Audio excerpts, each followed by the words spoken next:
আচৰিত যেন লাগিছে নহয়নে বাপসকল আইমাতৃসকল যে পাৰ্বীয়ে কি ক'লে ধন উপাৰ্জনৰ এখন মঞ্চ হয় আপুনি ঠিকেই শুনিছে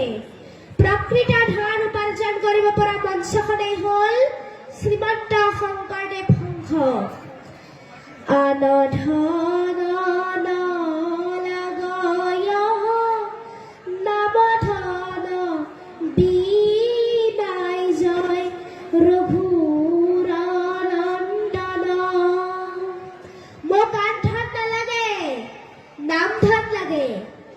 কাৰণ আমাৰ এই মাটি বাৰী টকা পইচা এইবোৰ দেশত থকালৈকেহে আপোনাৰ এই যে কিছুমানে দুৰ্নীতি কৰি আমাক শোষণ কৰি পাহাৰ সদৃশ ধন সম্পদ আহৰণ কৰে বেংকত কোটি কোটি টকা জমা থয় সেই ধনৰ মূল্য কিমান জানেনে পৰজনমত সেই ধনেৰে তেওঁ মাত্ৰ এটা মহৰ জনম বা এডাল চকৰ জনমহে কিনিব পাৰিব কিন্তু জীৱশ্ৰেষ্ঠ মানৱ জনম কিনিব নোৱাৰে 83,99,999টা জনমত অৰ্জন কৰা পুণ্য নামৰ ধনৰ বিনিময়তহে আমি এই মানৱ জনমটো লাভ কৰিছোঁ তাকো ভাৰতবৰ্ষত মহাপুৰুষসকলে কৈ গৈছে কোটি কোটি জন্ম অন্তৰে যাহাৰ আছে পুণ্য ৰাখি সিহি কদাচিত মনুষ্য হৈ ভাৰত বৰিখে আহি অৰ্থাৎ কোটি কোটি জনমৰ পুণ্যৰ ফলতহে এইখন ভাৰতবৰ্ষত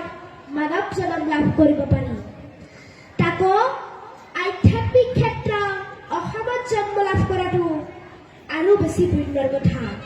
কাৰণ শাস্ত্ৰ মতে ধন্য জনম ভাৰত বৰিখে তাৰ মধ্যে অসমত ভক্তিৰ ক্ষেত্ৰবে এই অসমতে কৃষ্ণই